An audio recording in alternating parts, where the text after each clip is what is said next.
Oh my god, how is your guys' double XP weekend going? I hope it's going well for you. I am very sick at the moment, so it's pretty hard to record.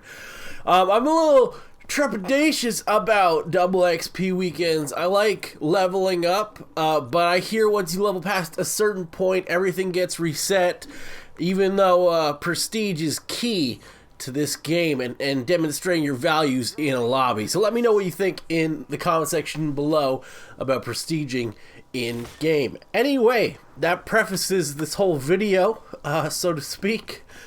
While a lot of other YouTubers have been doing videos saying you can blow up the moon with a ray gun, like some sort of land-based Death Star creature from 1959. No, my friends, that's not how this works. This is not a game of jokes where you can simply fire into the sky, hoping to blow up a celestial body. That's not how this works, fucker.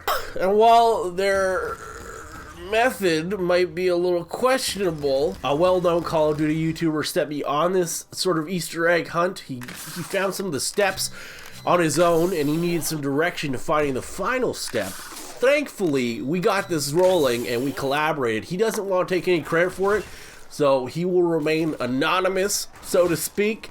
But we shall show you, regardless, what happens when you unlock this craziness inside the giant. How to actually destroy the moon in the new map, the Giant.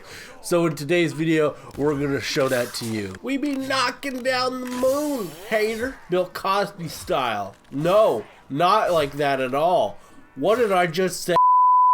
So the first step involves you actually having the map, the Giant, available for a nominal fee, $49.99. You can get that for free if you have a season pass, which also conveniently also costs $49.95 US dollars. My dog's alive, haters. He got hit by a truck a few weeks ago, which is pretty fucked to actually mention that, but he's doing well.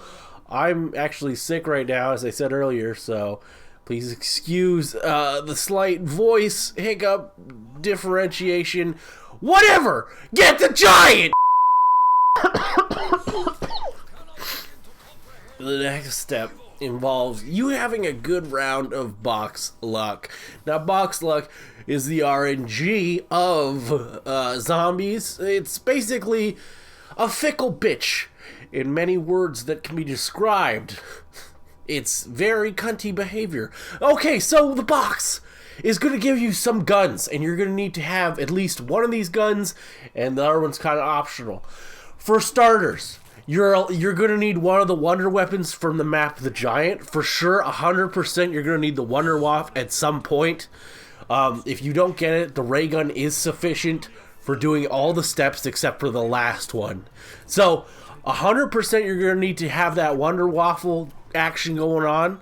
But if you don't get it and you get a ray gun, you can still progress up until the last step, which is good for saving time. Because that box in the Giant is honestly a bitch. It's very exceedingly rare that I've ever gotten a good gun out of it. You're also gonna need, hater, some monkey bombs from the box, which is also just another challenge onto itself. You can play games, various ongoing games up until the upper 20s, trying to get these guns and weapons out of the box, and it just will not give it to you. This box is probably one of the worst boxes spins I've ever had, like on a zombies map. This Call of the Dead is also pretty bad for this, but this is like, it's pretty fucking bad. Box spins be damned. These don't matter unless you have the power turned on, obviously, to open up the entirety of the map. This is fairly simple. The route I take is always to the left. I mean, the fucking right. I'm sorry, the Sudafed is right up in my brain right now. I'm riding a wave of roller coasters on my ibuprofen. Oh!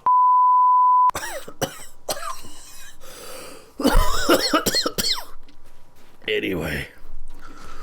Once the power is on and you have your weapons sort of half-ass set, what you need to do is collect enough points to open up the teleporter rooms and have free access to them. And what you have to do, and this step is pretty key, is you have to activate all of the teleporters and sync them to the mainframe in one single round. This can be a bit difficult as you have a 25-second time limit on getting to the mainframe to activate them.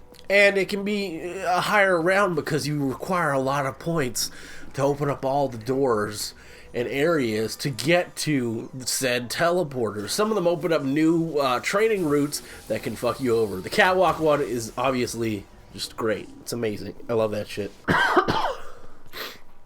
Now, I'm going to be honest with you guys. This is stitched from multiple different gameplays because the original recording fucked up. It's not my fault. My favorite YouTuber who set me on this path did not encode correctly, so there's a whole bunch of glitches everywhere. It's terrible to look at. I'm not going to subject you guys to that, and neither will he if he decides to upload this.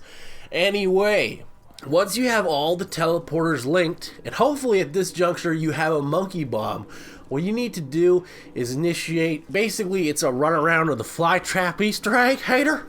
So you're going to need to have 100% the monkey bombs, and at this point 100% either ray gun or wonder waffle.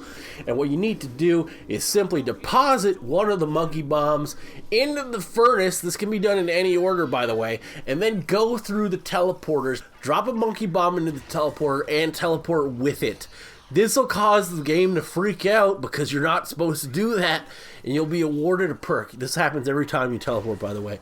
Once you've done all 3 teleporters and sacrificed the monkey to the furnace, you simply want to fire your ray gun into the clock and then activate the mainframe control panel. This will cause the giant robot to fire a laser bouncing off the Dorisa sign, and it'll melt some snow, which will expose another perk.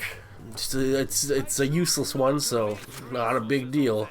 If it was electric cherry, maybe we'd talk. Anyway, once this is done, you can now progress into the C teleporter room. Again, this is stitched from multiple gameplays. As you see on the wall, one of the red lights is now, in fact, green. Crazy. And we're going to go all around the room, changing the red lights individually to green. You also need to pack punch your guns. We opt for the K944 because easy, off-the-wall buy. And the Wonder Waff for packing. When you only need to pack them once, so they're all good to go. Next step involves you just repeating this process over again. Well, you basically do the flytrap Easter egg without doing the flytrap Easter egg. Nothing will happen on the map directly, but when you go to the C teleporter room, you'll note that the red light on station 2 is now green. Simply repeat the flytrap Easter egg all over again, teleporting with monkey bombs in the teleporters through all of them and sacrificing one into the furnace.